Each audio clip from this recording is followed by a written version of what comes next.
Friends, ಇವತ್ತಿನ ವಿಡಿಯೋದಲ್ಲಿ ಹಬ್ಬಗಳಲ್ಲಿ ನಾವು ಕ್ವಿಕ್ಕಾಗಿ ಮಾಡುವಂಥ 2 ತಿಂಡಿಗಳನ್ನು, ಅಂದರೆ ಒಂದು ಸಿಹಿ ತಿಂಡಿ ಮತ್ತೊಂದು ಖಾರದ ತಿಂಡಿಯನ್ನು ಮಾಡೋದು ಹೇಳ್ತೀನಿ. ಹಾಗಾಗಿ ಈ ವಿಡಿಯೋನ ಪೂರ್ತಿಯಾಗಿ ನೋಡಿ. ಕೆಲವೊಂದು ಟಿಪ್ಸ್ಗಳನ್ನು ಹೇಳಿದ್ದೀನಿ. ನಾವು ಈ ಅಂಬೊಡೆ ಮಾಡ್ತೀವಲ್ಲ, ಅದು ತುಂಬ ಸ್ಮೂತಾಗಿ ಸಂಜೆವರೆಗೂ ಇಟ್ಟರೂ ಕೂಡ ಅದು ಗರಿ ಗರಿಯಾಗಿ ಮತ್ತು ಸ್ಮೂತಾಗಿ ಇರಲಿಕ್ಕೆ ಒಂದು ಟಿಪ್ಸ್ಗಳನ್ನು ಕೂಡ ಹೇಳಿದ್ದೀನಿ. ಹಾಗಾಗಿ ಎಲ್ಲೂ ಸ್ಕಿಪ್ ಮಾಡದೆ ಕೊನೆಯವರೆಗೂ ನೋಡಿ. ನಾನಿಲ್ಲಿ ನೋಡಿ, ಈ ಕಡಲೆಬೇಳೆ ವಡ ಮತ್ತು ಗೋಧಿ ಹಿಟ್ಟಿನ ಉಂಡೆನ ಮಾಡೋದನ್ನು ಹೇಳ್ತಾ ಇದ್ದೀನಿ. ಬನ್ನಿ ನೋಡೋಣ ನಾನು ಯಾವನ್ನೆಲ್ಲ ಮಾಡ್ತೀನಿ ಅಂತ. ಫಸ್ಟು ನಾನಿಲ್ಲಿ ಕಡಲೆಬೇಳೆ ವಡಾನ ಮಾಡೋದನ್ನು ತೋರಿಸ್ತೀನಿ ನೋಡಿ. ನಾನಿಲ್ಲಿ ಮೆಣಸು, ಕೊತ್ತಂಬರಿ 2 ಸ್ಪೂನ್ ಆಗುವಷ್ಟು ಕೊತ್ತಂಬರಿ, ಹಾಗೆ ಜೀರಿಗೆ, ಸ್ವಲ್ಪ ಓಂಕಾಳು ಮತ್ತು ಶುಂಠಿ ಮತ್ತು ಕರಿಬೇವು ಇವನ್ನೆಲ್ಲ ಹಾಕಿ ನಾನು ರುಬ್ಕೋತೀನಿ. ಇದಿಷ್ಟು ಮಸಾಲೆನ ನಾನು ಇಲ್ಲಿ ಈ ವಡಕ್ಕೆ ಹಾಕ್ಕೋತೀನಿ.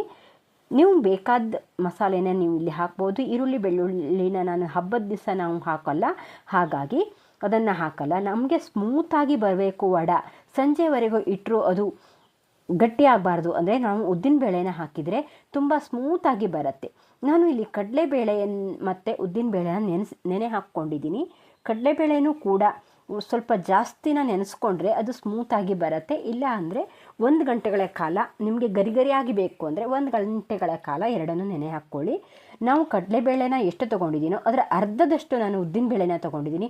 ಈ ರೀತಿ ಮಾಡೋದ್ರಿಂದ ತುಂಬ ಚೆನ್ನಾಗಿ ಬರುತ್ತೆ ಅಂತ ವಡಾನ ಈ ರೀತಿ ಮಾಡ್ಕೊಂಡಿದ್ದೀನಿ. ಸ್ವಲ್ಪ ಜಾಸ್ತಿನೇ ನೆನೆಸ್ಕೊಂಡಿದ್ದೀನಿ. ಇಲ್ಲಿ ಸ್ಮೂತಾಗಿ ಬಂದರೆ ಚೆನ್ನಾಗಿರುತ್ತೆ ಅಂತ ನೀವು ಬೇಕಾದರೆ ಸ್ವಲ್ಪ ಕಡಿಮೆ ಪ್ರಮಾಣದಲ್ಲೂ ಕೂಡ ನೆನೆ ಹಾಕ್ಕೋಬೋದು. ಆಗ ಗರಿ ಗರಿಯಾಗಿ ಬರುತ್ತೆ. ಗರಿಯಾಗಿ ಬಂದರೆ ಸಂಜೆವರೆಗೂ ಇಟ್ಟರೆ ಅದೊಂಥರ ಗಟ್ಟಿಯಾಗಿಬಿಡತ್ತೆ. ಹಾಗಾಗಿ ನಾನು ಇಲ್ಲಿ ಸ್ಮೂತಾಗಿ ಮಾಡ್ತೀನಿ. ಉದ್ದಿನಬೇಳೆನೂ ಕೂಡ ಹಾಕ್ಕೊಂಡಿದ್ದೀನಿ. ನಾನು ಮೊದಲಿಗೆ ಮಸಾಲೆನೆಲ್ಲ ರುಬ್ಕೋತೀನಿ ಸ್ವಲ್ಪ ನೀರನ್ನು ಹಾಕಿ. ಅದಕ್ಕೆ ಕೂಡ ನೋಡಿ, ಈ ಮಸಾಲೆನೆಲ್ಲ ನಿಮಗೆ ಖಾರಕ್ಕೆ ಅನುಗುಣವಾಗಿ ನೀವು ಮೆಣಸನ್ನು ತೊಗೋಬೋದು, ಮಸಾಲೆನೂ ಕೂಡ ತೊಗೋಬೋದು. ಮಸಾಲೆ ಈ ರೀತಿ ಹಾಕ್ಕೊಂಡ್ರೆ ಚೆನ್ನಾಗಿರುತ್ತೆ. ನೀವು ಬೇರೆ ದಿನದಲ್ಲೆಲ್ಲ ಮಾಡ್ತೀರಾ ಅಂದರೆ ಇದಕ್ಕೆ ಈರುಳ್ಳಿ ಬೆಳ್ಳುಳ್ಳಿ ಕೂಡ ಯೂಸ್ ಮಾಡ್ಬೋದು. ನಾವು ಹಬ್ಬಗಳಲ್ಲಿ ಯಾವುದೇ ರೀತಿಯ ಈರುಳ್ಳಿ ಬೆಳ್ಳುಳ್ಳಿನ ಬಳಸಲ್ಲ, ಹಾಗಾಗಿ ಈ ರೀತಿ ಮಾಡ್ತಾಯಿದ್ದೀನಿ. ಮತ್ತು ನಾವು ಈ ವಡಕ್ಕೆ ಅಷ್ಟೊಂದು ಈರುಳ್ಳಿ ಬೆಳ್ಳುಳ್ಳಿನ ಹಾಕಲ್ಲ. ಹಾಗೆ ನೋಡಿ, ನಾನಿಲ್ಲಿ ಮೆಣಸು ಮತ್ತು ಈ ಮಸಾಲೆ ಮತ್ತು ಶುಂಠಿ ಎಲ್ಲವನ್ನು ಮಿಕ್ಸಿ ಜಾರ್ಗೆ ಹಾಕಿ ಸ್ವಲ್ಪ ನೀರನ್ನು ಹಾಕಿ ಇಂಗನ್ನು ಕೂಡ ಹಾಕ್ಕೊಂಡಿದ್ದೀನಿ ನಾನಿಲ್ಲಿ. ಇಂಗು ಫ್ಲೇವರ್ ಚೆನ್ನಾಗಿರುತ್ತೆ ಅಂತ. ಕರಿಬೇವು ಮಸಾಲೆಗೆ ಇವನ್ನೆಲ್ಲ ಹಾಕಿ ನಾನು ಚೆನ್ನಾಗಿ ಸ್ಮೂತ್ ಪೇಸ್ಟನ್ನು ಮಾಡ್ಕೋತೀನಿ ನೀರು ಹಾಕಿ. ಹಾಗಿದ್ರೆ ಮಾತ್ರ ಸ್ಮೂತ್ ಪೇಸ್ಟ್ ಆದರೆ ಆ ಮಸಾಲೆ ಫ್ಲೇವರ್ ಚೆನ್ನಾಗಿರುತ್ತೆ ಅಂತ. ಹಾಗೆ ನಾನಿಲ್ಲಿ ಮಸಾಲೆಗೆ ಉಪ್ಪನ್ನು ಹಾಕ್ಬಿಡ್ತೀನಿ. ಹುಡಿ ಉಪ್ಪನ್ನು ಹಾಕೋದ್ರಿಂದ ಆಮೇಲೆ ಕೂಡ ಹಾಕ್ಕೋಬೋದು. 1 ಹೋಳಾಗುವಷ್ಟು ಲಿಂಬುನ ಕೂಡ ಹಾಕ್ಕೋತೀನಿ. ನಾವು ಖಾರ ಹಾಕ್ತೀವಲ್ಲ, ಹಾಗಾಗಿ ಖಾರಕ್ಕೆ ತಕ್ಕಂಥ ಉಪ್ಪು ಮತ್ತು ಹುಳಿನ ಹಾಕಿದರೆ ಅದು ಟೇಸ್ಟ್ ಕೂಡ ಚೆನ್ನಾಗಿರುತ್ತೆ. ಬೇಕಾದರೆ ನೀವು ಇಲ್ಲಿ ಸ್ವಲ್ಪ ಸಕ್ಕರೆನ ಯೂಸ್ ಮಾಡ್ಬೋದು, ಆದರೆ ನಾನು ಸಕ್ಕರೆನ ಹಾಕಿಲ್ಲ. ಬೇಕು ಅಂದರೆ ಹಾಕ್ಕೊಳ್ಳಿ, ಸಕ್ಕರೆ ಕೂಡ ಹಾಕ್ಕೋಬೋದು. ನೋಡಿ, ಈ ರೀತಿ ನುಣ್ಣಗೆ ಪೇಸ್ಟ್ ಮಾಡ್ಕೊಂಡಿದ್ದೀನಿ. ಅದೇ ಜಾರ್ಗೆ ನಾನು ಕಡಲೆಬೇಳೆನ ನೀರನ್ನೆಲ್ಲ ಬಸ್ಕೊಂಡು ತರಿಯಾಗಿ ಪೇಸ್ಟ್ ಮಾಡ್ಕೋತೀನಿ. ನೀರು ಹಾಕದೆ ಇದನ್ನು ರುಬ್ಬಿ ತೆಗೆದಿಟ್ಕೋಬೇಕು ಮತ್ತು ಅದನ್ನು ತರಿಯಾಗಿ ಮಾಡ್ಕೋಬೇಕು. ತುಂಬ ನುಣ್ಣಗೆ ಮಾಡ್ಕೋಬಾರ್ದು. ಒಂದೊಂದು ಬೇಳೆಗಳು ಹಾಗೆ ಇರಬೇಕು. ನೋಡಿ, ಈ ರೀತಿ ತರಿಯಾಗಿ ನೀರು ಹಾಕದೆ ರುಬ್ಕೋಬೇಕು. ಈ ಉದ್ದಿನಬೇಳೆನೂ ಕೂಡ ಅಷ್ಟೇ ಅದೇ ರೀತಿ ತರಿಯಾಗಿ ಮಾಡ್ಕೋಬೇಕು. ನಿಮಗೆ ಕಾಳು ಇರಬೇಕು ಅಂದರೆ ಸ್ವಲ್ಪ ಅದನ್ನು ತೆಗೆದಿಟ್ಕೋಬೇಡಿ. ತುಂಬ ನುಣ್ಣಗೆ ಮಾಡ್ಕೋಬೇಡಿ ಇದನ್ನು ಕೂಡ. ಹಾಗೆ ಇದನ್ನು ಕೂಡ ನೀರು ಹಾಕದೇ ರುಬ್ಬಿ ತೆಗೆದಿಟ್ಕೋಬೇಕು. ನೋಡಿ, ಇಲ್ಲಿ ನಾನು ಈ ರೀತಿ ಮಾಡ್ಕೊಂಡಿದ್ದೀನಿ. ಸ್ವಲ್ಪ ಕಾಳು ಇರಬೇಕು, ಆಗ ಅದು ಚೆನ್ನಾಗಿರುತ್ತೆ. ಅದಿಲ್ಲ ಅಂದರೆ ಅಷ್ಟು ಚೆನ್ನಾಗಿ ಬರಲ್ಲ, ತುಂಬ ಸ್ಮೂತ್ ಆಗಿಬಿಡತ್ತೆ ವಡ. ಹಾಗಾಗಿ ತುಂಬ ಸ್ಮೂತ್ ಮಾಡ್ಕೋಬೇಡಿ.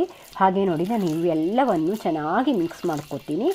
ಮಿಕ್ಸ್ ಮಾಡಿಕೊಂಡು ನಾನು ಎಣ್ಣೆನ ಬಿಸಿಗಿಟ್ಕೋತೀನಿ ಒಲೆ ಮೇಲೆ. ನೋಡಿ, ಈ ರೀತಿ ಎಣ್ಣೆನೂ ಕೂಡ ಕಾಯ್ಲಿಕ್ಕೆ ಇಟ್ಕೊಂಡಿದ್ದೀನಿ. ಹಾಗೆ ಇದನ್ನು ಉಂಡೆಗಳನ್ನಾಗಿ ಮಾಡ್ಕೊತೀನಿ. ಎಲ್ಲವನ್ನು ಒಂದೇ ಸಾರಿಗೆ ಉಂಡೆಗಳನ್ನು ಮಾಡಿಕೊಂಡ್ರೆ ನಮಗೆ ಕರಿಬೇಕಾದ್ರೆ ತುಂಬ ಈಸಿ ಆಗುತ್ತೆ. ಎಲ್ಲವನ್ನು ಉಂಡೆನ ಮಾಡಿಕೊಂಡು ಆಮೇಲೆ ನಾನು ಬಾಣಲಿಗೆ ಬಿಡ್ತೀನಿ.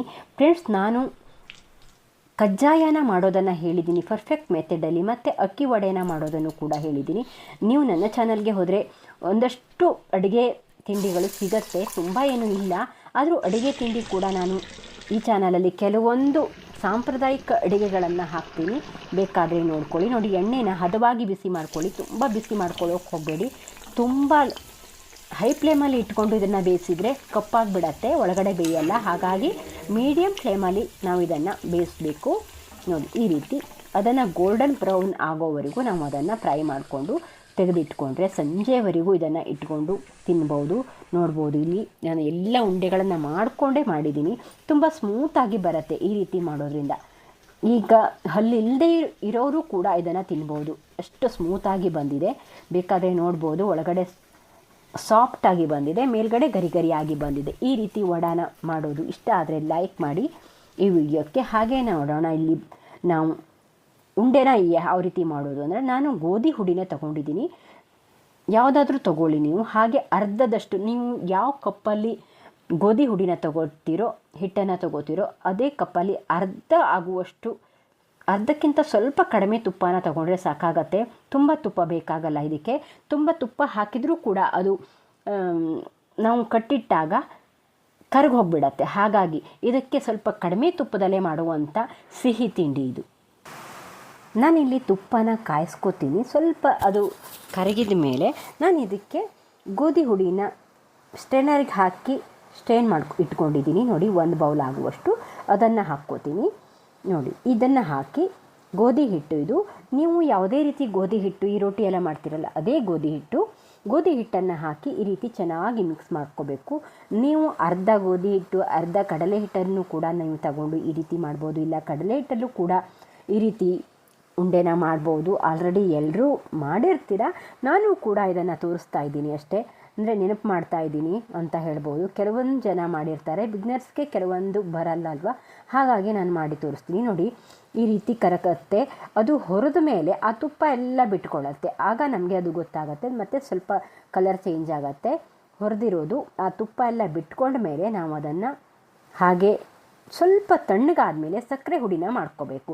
ನಾವು 1 ಕಪ್ಪು ಇಲ್ಲಿ ಗೋಧಿ ಹಿಟ್ಟನ್ನು ತಗೊಂಡ್ರೆ ಅದೇ ಕಪ್ ಅಳತೆಯಲ್ಲಿ 1 ಕಪ್ಪು ಸಕ್ಕರೆ ಹುಡಿನ ತಗೋಬೇಕು.